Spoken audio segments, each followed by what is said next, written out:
श्री शिवाय नमस्तुभ्यम। श्री अष्टविनायक शिव महापुराण की कथा जो पूरे महाराष्ट्र में चल रही है, गुरु जी ने बहुत ही महत्वपूर्ण बात बताए हैं। किसी कारणवश आपने ये कथा ना सुन पाए हो तो इस छोटी सी वीडियो में आपको पूरी कथा की जानकारी प्राप्त हो जाएगी। बढ़ते हैं कथा की ओर। गुरु जी ने कहा, जैसे स्कूल में बच्चा जाने को डरता है जिसका होमवर्क पूरा नहीं होता, जैसे इनकम टैक्स ऑफिसर को देखकर वह डरता है जिसकी फाइल कंप्लीट नहीं होती, और मौत को देखकर वह डरता है जिसको शिव पर भरोसा नहीं होता। गुरु जी ने कहा, आपका दिल मन कथा में विश्वास हो तो कथा में जाए। कथा सुनने से दुख मिट जाएगा। यदि मन में सोचते हैं तो कथा में मत जाए। गुरु जी ने कहा, जिस भी बीमारी की जांच होती डॉक्टर हाथ से पकड़ते, जांच हाथ से चालू होता।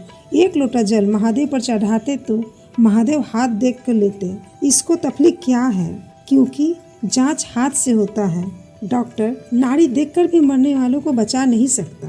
पांडव साड़ी खींचते हुए भी साड़ी नहीं बचा सके। अंत समय में कोई बचाने वाला नहीं होता। उस अंत समय में केवल एक महादेव होते हैं।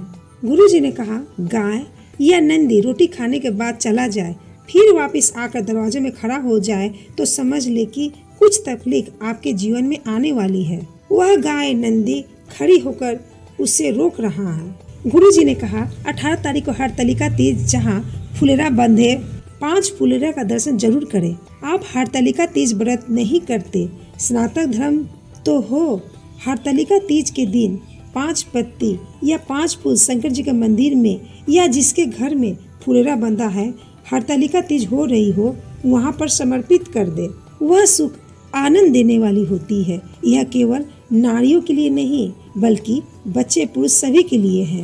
5 फुलेरा का दर्शन करके जो मनोकामना कहे, अगले साल तक मनोकामना जरूर पूर्ण हो जाएगी। अब बढ़ते हैं पत्र की ओर। ज्योति जी महाराष्ट्र से, उनकी छोटी सी 4 साल की बेटी को बीमारी हो गई। व्यक्ति धीरे धीरे चलना बोलना बंद कर देता है। डॉक्टर ने कहा, लाखों लोग में किसी एक को ये बीमारी होता है, इसका कोई इलाज नहीं।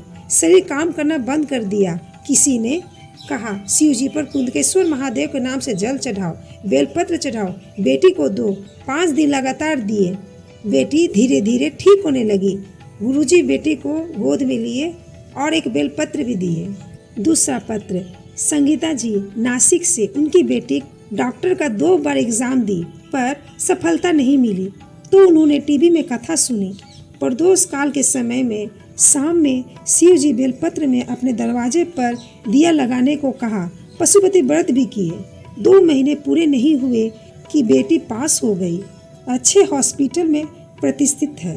तीसरा पत्र, सुनीता जी, उन्होंने पत्र में लिखा, उनके गले में गठान थी। डॉक्टर ने कहा ऑपरेशन के बिना ठीक नहीं होगी। शिव जी के मंदिर जाती, रोज 1 लोटा जल चढ़ाती, विनती करती।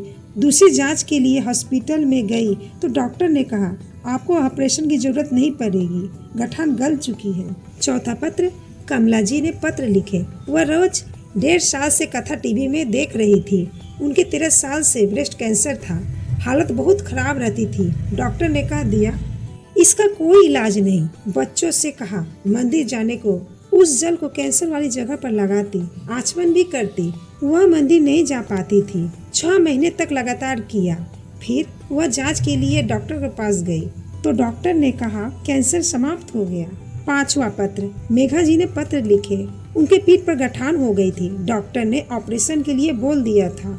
दवा खाती, शिव जी पर चढ़ा जल पीती। शाम के प्रदोष काल में मंदिर में दिए लगाने गई। झुकी, पीछे से कोई उनके ऊपर गिरा, गठान फूट गई।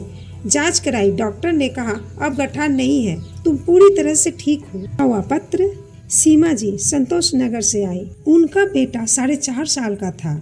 न चलता था न बोलता था। लोग हंसते थे। उनकी ननद कथा सुनने को कहा। फिर वह कुबेरेश्वर धाम गए। रुद्राक्ष लाई, तांबे के लोटे में गलाती, जल चढ़ाती, बच्चे को पिलाती। 3 महीने के अंदर उनका बेटा चलना भी प्रारंभ कर दिया, बोलना भी प्रारंभ कर दिया। 7वां पत्र, सुवर्णा जी जामखेर से आई। उनकी शादी को 19 साल हो गए थे। डॉक्टर का इलाज कराया पर कोई फायदा नहीं हुआ। पड़ोस ने कहा पशुपति व्रत करो, सफेद आंकड़े का प्रयोग करो। पहली बार में नहीं हुआ, दूसरी बार फिर किया।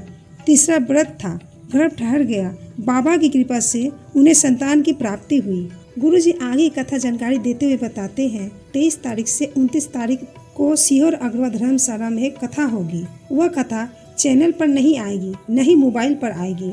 उसके बाद 1 तारीख से 5 तारीख श्राद्ध पक्ष में देव पितर शिव महापुराण की कथा कोटा राजस्थान में 2 से 5 बजे तक होगी। अपने पूर्वजों की छोटी सी तस्वीर अपने गोद में रख कर कथा सुने। उसके बाद 7 से 13 तारीख तक छत्तीसगढ़ के शिवधाम कोरिया में प्रारंभ होगी। घर में भी पितृ पक्ष में कथा सुने तो पितरों को स्मरण करके कथा सुने, और यदि नियम से सुनने वाले हो तो जरा सा 4 दाना चावल को लेकर हाथ में लेकर सुने। कथा सुनने के बाद दाने को छत में छींट दे। उसका जो लाभ होगा उसको जिंदगी भर नहीं भूल पाएंगे। और नवरात्रि में 17 से 21 तारीख को नागपुर में शिव महापुराण की कथा होगी। करते हैं आपको ये कथा जरूर पसंद आई होगी। यदि आपने कल की कथा ना सुनी हो तो स्क्रीन पर दिख रहे वीडियो को टच करें। उम्मीद करते हैं आपको ये कथा जरूर पसंद आई होगी। श्री शिवाय नमस्तुभ्यम। हर हर महादेव।